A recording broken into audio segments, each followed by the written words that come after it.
ఉమ్మడి కృష్ణా జిల్లా వ్యాప్తంగా ఈదురుగాలులతో కూడిన భారీ వర్షం రావడంతో రాకపోకలు నిలిచిపోయాయి. అలాగే భారీ వర్షంతో వాగులు వంకలు పొంగిపొర్లుతున్నాయి. విద్యుత్ స్తంభాలు, చెట్లు రోడ్డుకు అడ్డంగా పడిపోయాయి. ప్రస్తుతం ఉమ్మడి కృష్ణా జిల్లాలో పరిస్థితిపై పూర్తి సమాచారం మా ప్రతినిధి యశ్వంత్ అందిస్తారు.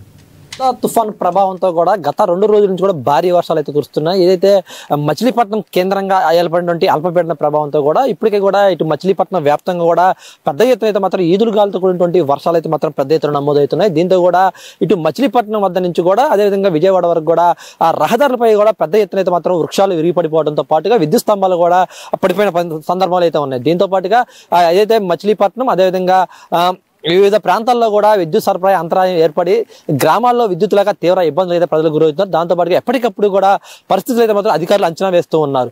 అదేవిధంగా కూడా ఎప్పటికప్పుడు కూడా ఎన్డీఆర్ఎఫ్ బృందాలు అదేవిధంగా పోలీస్ శాఖ అధికారులతో అదేవిధంగా రెవెన్యూ శాఖ అధికారులు ఎప్పటికప్పుడు కూడా ప్రజలకి సురక్షిత ప్రాంతాన్ని తరలించి వాళ్ళకి ఎలాంటి ఇబ్బందులు తలెత్తకుండా ఉండేలా అయితే మాత్రం కూడా ఏర్పాట్లు అయితే చేపట్టారు. దీంతో పాటుగా ఇటువైపు ఎన్టీఆర్ జిల్లాలో ఉన్నటువంటి తిరువూరు, మైలవరం, నందిగామ, జగ్గైపేట ప్రాంతాల్లో కూడా గత 2 రోజుల నుంచి కురుస్తున్నటువంటి వర్షాలకు లోతట్టు ప్రాంతాలంతా కూడా జలమయ్యాయి. అదేవిధంగా ఎగువ ప్రాంతాల నుంచి వరద మాత్రం పెద్ద ఎత్తున కూడా కిందకి దిగి వస్తుంది. దీంతో పాటుగానే ఏదైతే రాత్రి నుంచి కురుస్తున్నటువంటి వర్షాలకి ఎగువ ప్రాంతం కురుస్తున్నటువంటి వర్షాలు ఏవైతే ఉన్నాయో ఆ ప్రాంతాల్లో ఉన్నటువంటి వర్షాలు మొత్తం కూడా ఆ లోతైన ప్రాంతాలు అయితే జలమయం చేస్తున్నాయి. దీంతో పాటుగానే మనం ప్రస్తుతం జగ్గైపేట ప్రాంతాలు అయితే ఉన్నాం. మనం చూసుకోవచ్చు విజయవాడలో ఏదైతే ఉన్న ప్రాంతాల్లో కూడా గండివాగు ఏదైతే పెనగంచిపల్లి మండలం లింగగూడెం వాగు వద్ద ఉన్నటువంటి గండివాగు ఉధృతంగా ప్రవహిస్తుంది. దీంతోనే కింద ఉన్నటువంటి పంట పొలాలు పూర్తిగా నీట మునిగిపోయి లక్షలాది రూపాయలు అయితే నష్టం వాటిల్ని. దాంతో పాటుగా ఏదైతే నందిగా పెనగంచిపల్లి మండలం అదేవిధంగా లింగగూడెం గ్రామానికి ఉన్నటువంటి రహదారి ఏదైతే ఉందో ఈ రహదారి వద్ద కూడా గండివాగు ఉధృతంగా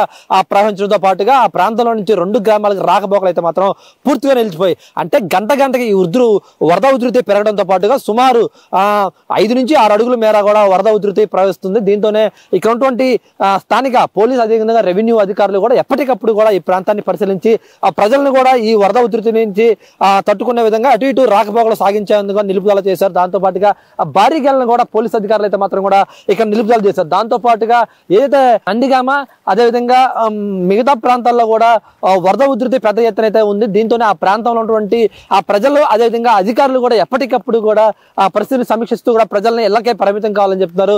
దీంతో పాటుగా ఏదైతే గత రాత్రి నుంచి కురుస్తున్నటువంటి భారీ వర్షంతో పాటుగా ఈదురుగాళ్ళు కూడా పెద్ద ఎత్తున కూడా వస్తున్నాయి. దీంతోనే ప్రజలు కూడా ఎవరు కూడా ఇళ్లకే పరిమితం అయ్యారు. ప్రజలు ఎవరు కూడా బయటికి రాకుండా అయితే మాత్రం కూడా ఉన్నాయి. దాంతోనే రహదారులు మొత్తం కూడా పూర్తిగా నిర్మానుష్యంగా మారిన ప్రాంతాలుగా అయితే అవ్వబడుతున్నాయి. అదేవిధంగా ఏదైతే తెల్లవారుజాము నుంచి ప్రజలు కూడా ఎవరు కూడా ప్రతి ఒక్కరికి ఇళ్లకే పరిమితం అయ్యారు. నిత్యావసర సరుకులు తప్ప కూడా ప్రజలు రోడ్డు మీద జనసేవనం మొత్తం కూడా పూర్తిగా స్తంభించిపోయింది. దీంతోనే ఇటు రెవెన్యూ పోలీస్ అధికారులు ఎక్కడికక్కడ కూడా బందోబస్తు ఏర్పాటు చేసి ప్రజలకు కూడా ఎలాంటి ఇబ్బందులు తలెత్తకుండా ఉండేలాగైతే ఏర్పాటు చేశారు. ప్రతి ఒక్క గ్రామంలో కూడా ఏదైతే సచివాలయం కేంద్రంగానే ఒక కమిటీని అయితే ఏర్పాటు చేశారు. పూర్తిగా 24 గంటలు కూడా ప్రజలకు అందుబాటులో ఉండే విధంగా కూడా అధికారులు అయితే అటు రెవెన్యూ పోలీస్ అదేవిధంగా వివిధ శాఖ అధికారులు కూడా 24 గంటలు అందుబాటులో ఉండేలాగైతే మాత్రం కూడా అధికారులు అయితే మాత్రం ఆదేశాలు జారీ చేశారు.